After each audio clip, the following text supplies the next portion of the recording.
Isang mapagpalang araw po sa inyong lahat mga kabisnes. Good morning po sa inyong lahat. Sana sa oras na ito, nasa mabuti po kayong kalagayan mga kabisnes.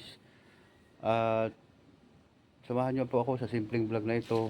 At lubos po akong nagpapasalamat po sa inyong mga kabisnes na sa inyong tulong at suporta, sa inyong mga payo. Marami po akong natutunan, lalo na sa ilan ni Kuya, kay ate, sa mga kapatid kong kagwang. Salamat sa inyong payo at suporta, pagmamahal. Mga kapatid kong kagwang, mga minamahal na mga kabisnes ko, papi. At sana doon sa mga binigay nyo na pagpapayo sa akin, at marami akong natutunan. Thank you very much sa inyo. At hindi ko lubos sa kalain na magawa ko rin po yun mga kabisnes, na ma-stress. Kasi ang kadahilanan po doon sa mga bagay na nangyayari mga kabisnes, na nagkaganon po ako dahil doon sa pumanaw po yung kapatid ko. Wala man lang po akong nagpadala ng kahit magkaano lang, o nakita mo lang siya sa huling kanyang hantungan, yung mga time na yun. Kasi po walang wala din po ako sa mga time na yun mga kabisnes.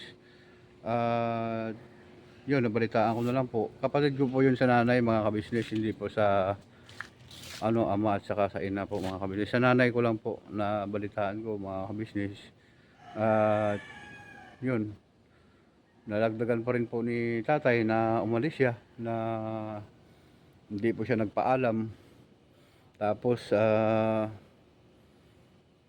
naghanap po ako ng ilang araw yun, at hindi ko rin po natagpuan. Nagkita ko na lang po na umuwi siya. Ayun, nag-usap kami.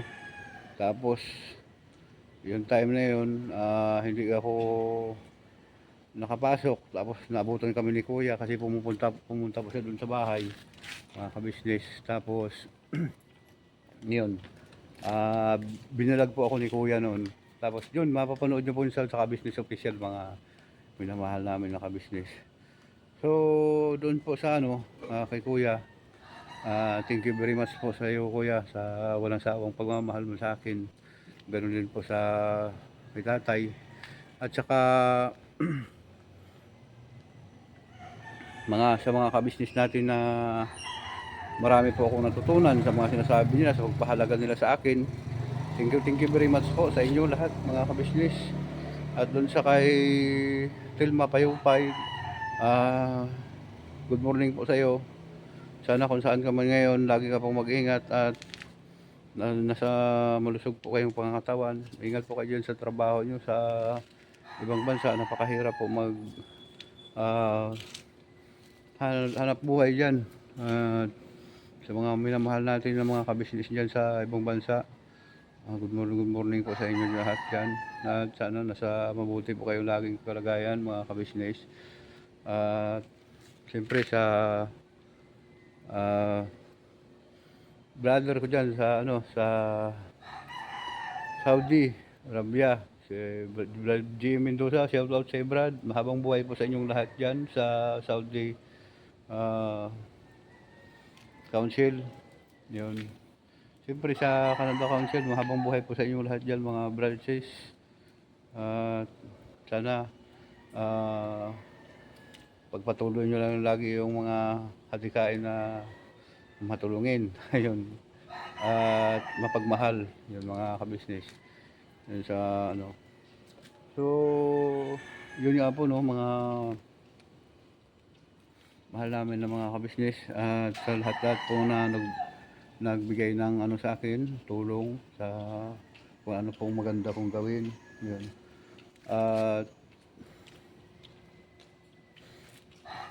pagigihan ko po yun, lahat po yun na sinabi niyo sa akin mga kabisnes. Gagawin ko po yun kung anong ikabubuti na para sa akin. At doon sa nagmamala sa akin mo kay tatay, si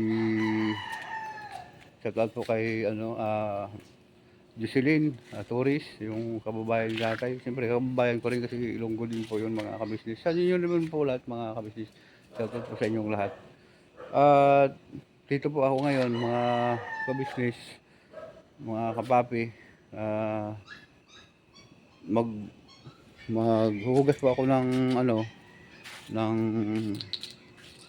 ng motor. Yan, hugasan ko po para ano po siya. Ito po yung tubig natin mga kabisnes. Yan.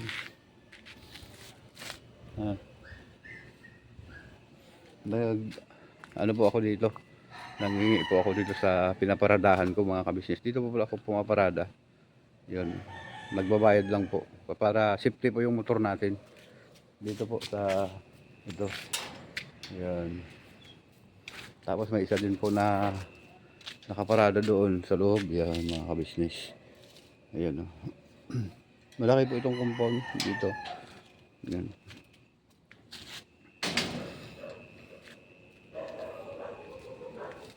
So maghuhugas po ako mga kabisnes ng yan, lagyan na natin dito.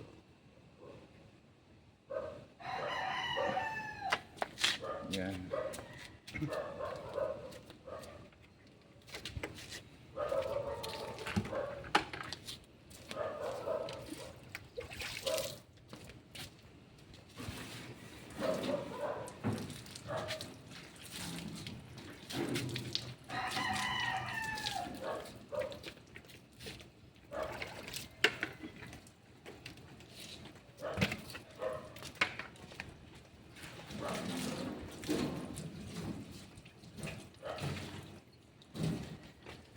So doon pa pala sa sumama kay tatay, kung mapanood mo to, dapat hindi mo ginagawa yun na isama si tatay kasi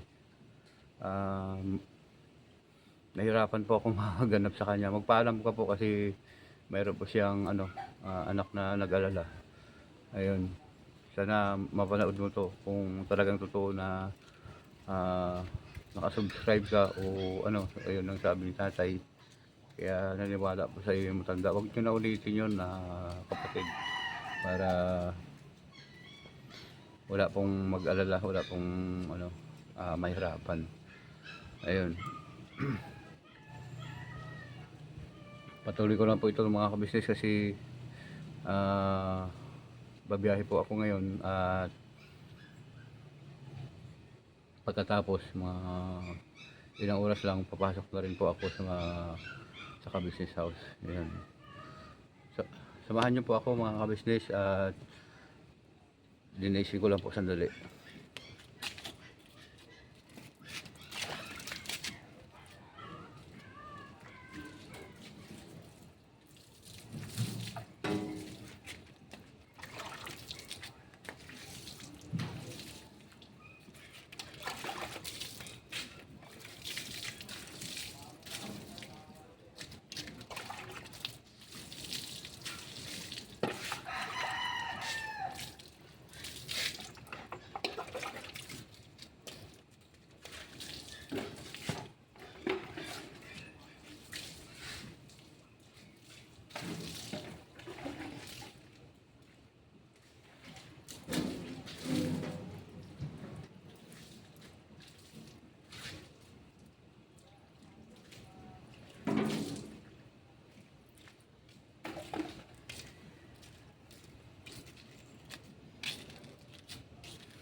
Diyan po pala mga kabisnes, no, sa mga kasama ko po dyan sa sport, yon sa sport, sa basketball season.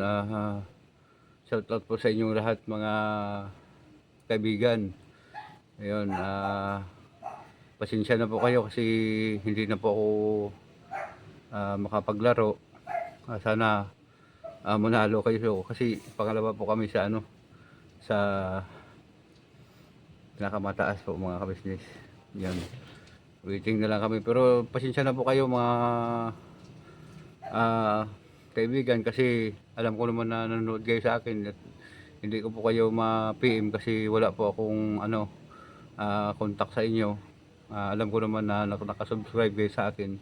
Sana mapanood nyo ito. At hindi po ako makapaglaro kasi ngayon pupunta po kami ng Bulacan mag swimming po mga kabisnes yun. Kaya, maglilinis lang po ako uli mga kabisnes.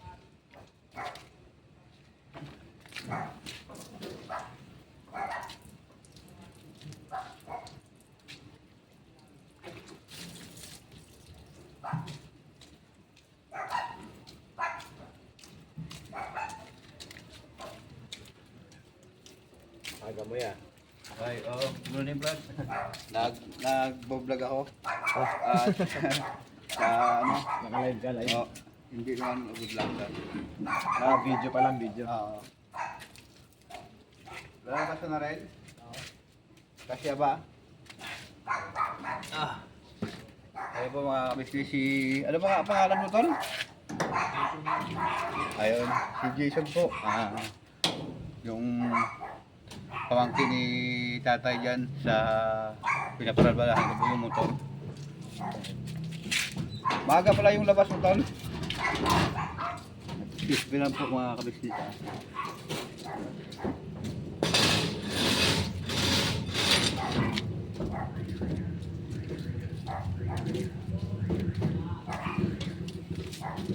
Ayan po mga kabisnes at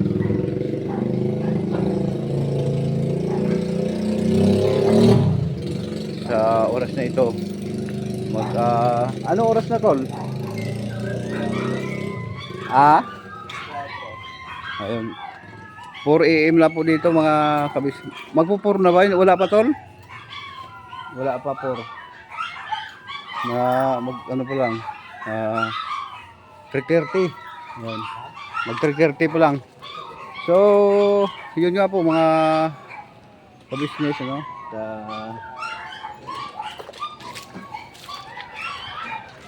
dyan sa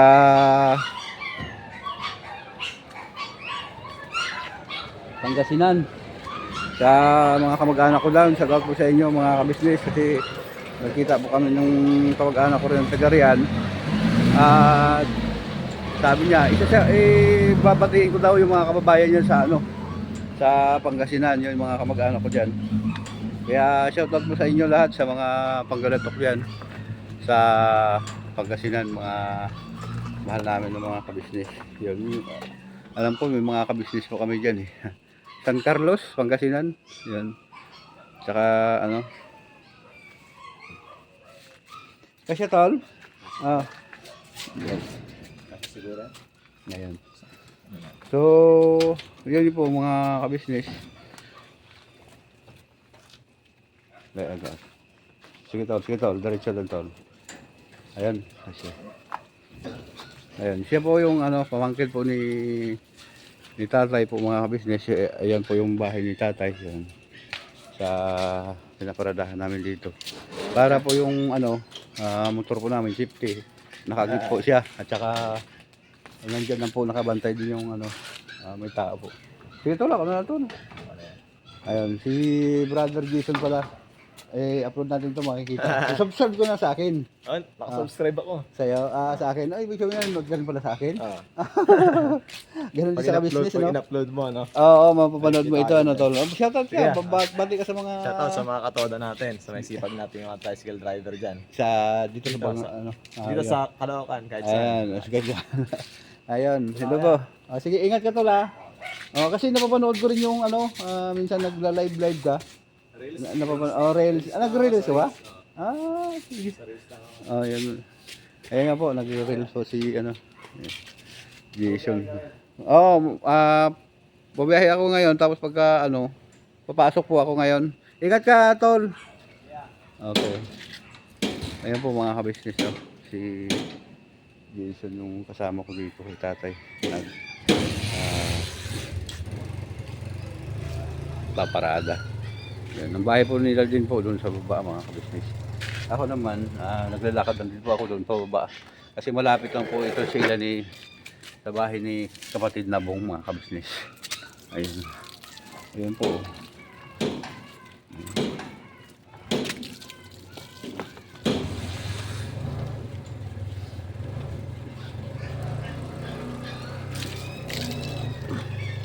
Walking na po ito. Halos bago dumating sa bahay nila po ni ni Brother Bong, ni kapatid na Bong, itong lugar na ito, mga kabisnes.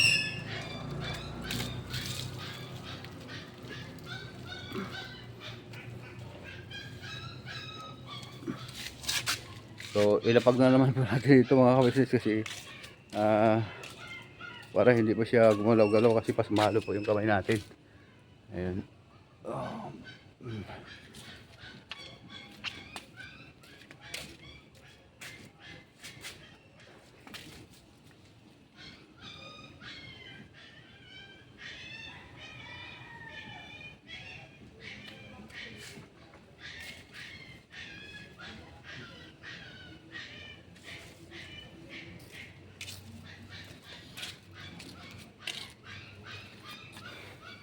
Ayun nga pala po, mga kabisnes, no, at nagpapasalamat po ako muli sa inyo sa yung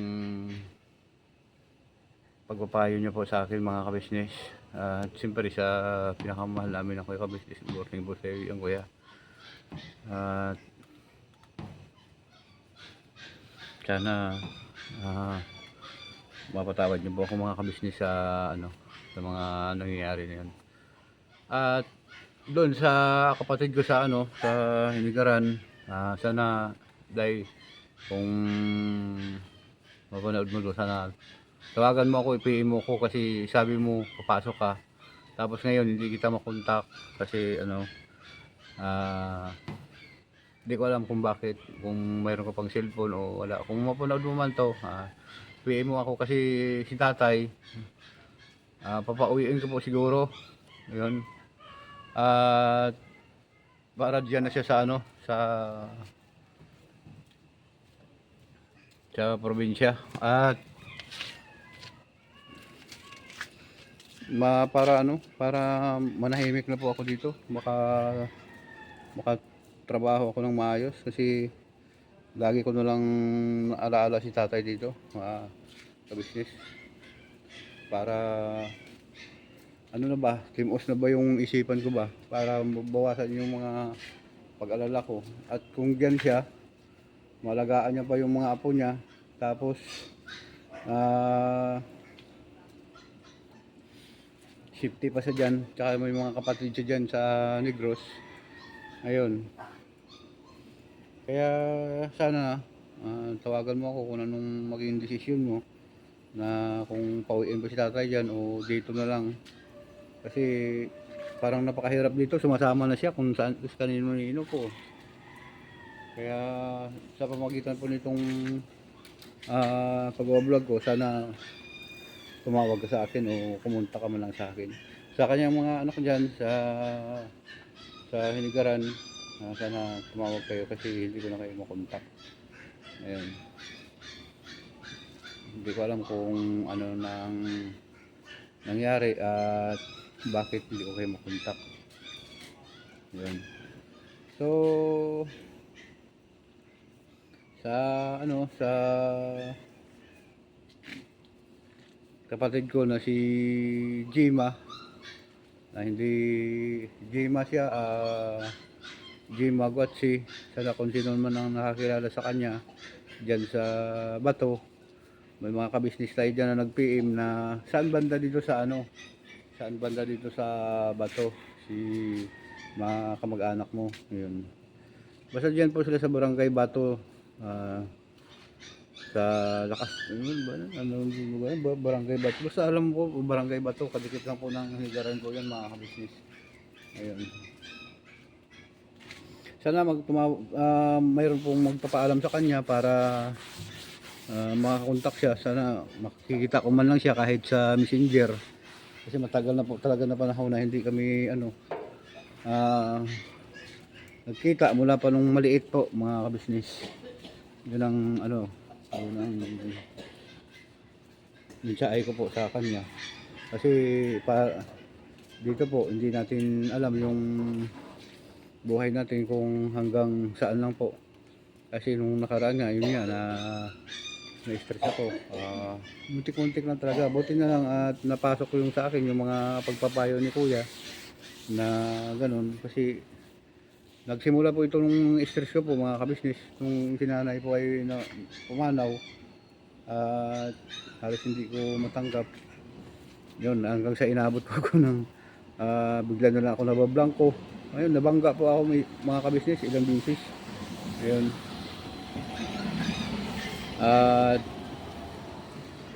siyempre, sabihin nga, napakahina mo naman damulag. Siyempre, doon nga po, yun, doon sa ano, wala pong palakihan ng katawan ng mga kabisnes sa pagkaisip mo na po yung humihina mga kabisnes. Kaya maraming salamat muli sa inyong tulong at suporta sa pagpapayo sa akin. At yun nga ang naisipan ko po na malaki yung pagkakamali doon sa mga inisip ko na hindi pala karapat dapat na gagawin. At maraming bisis ko na pinag-isipan yun na napakalaki pa lang pagkakamali. Kaya nga sana po mga kabisnes, papasensya nyo po ako at pagsikapan ko na hindi na po ako mag-iisip na kung ano pong uri ng pagkakamali mga kabisnes. Kasi yun nga po, nag-iipon na po ako ng kaunting pera at doon po ako magtitira sa kanila ni kuya. Yun. Kasi pumayag naman po si kuya, si ate na doon po ako magtitira. Pero yun nga po, minamahal namin ng mga kabisnes na kunting panahon pa po kasi kahit paano po may mga gamit-gamit na dalhin doon na ihanda pa siguro yung maupahan, no? Kaya doon po ako kay kuya titira, mga minamahal namin ng mga kabisnes. So doon sa pagkakamali ko na yun, hindi ko na po yun ulitin mga kabisnes. Promise ko sa inyong lahat yun. At sana makalimutan ko na yung mga bagay na yun kasi nandiyan naman po kayo mga kabisnes. Tama nga po yun si Bong, nagsabi si Bong na kung wala kami, wala si kuya, sa mga kabisnes natin kayo magsabi.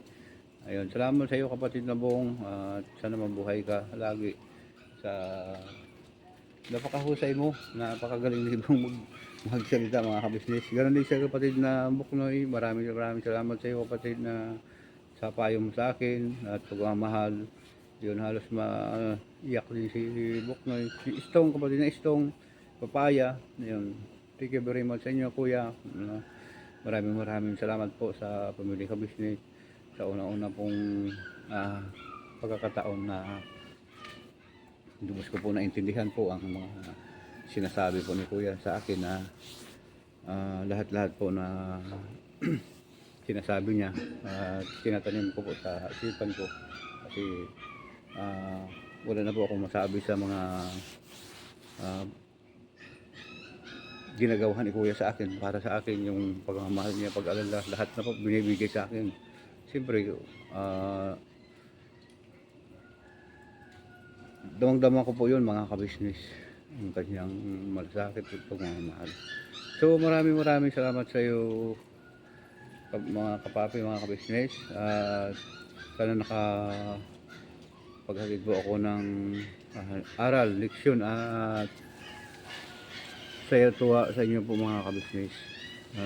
Sana wag niyo po akong gayahin sa mga iniisip ko na pagkakamali dito sa mga kabataan. At masabi ko lang po sa mga kabataan, sana lagi po kayong mag-aral na mabuti, wag niyo po akong gayahin. Hanggang dito na lang po siguro mga minamahal namin na mga kabisnes, mga kapapi. I love you po lahat sa inyo. Never say goodbye, tomorrow is another day. Birabanat lang po tayo mga kabisnes.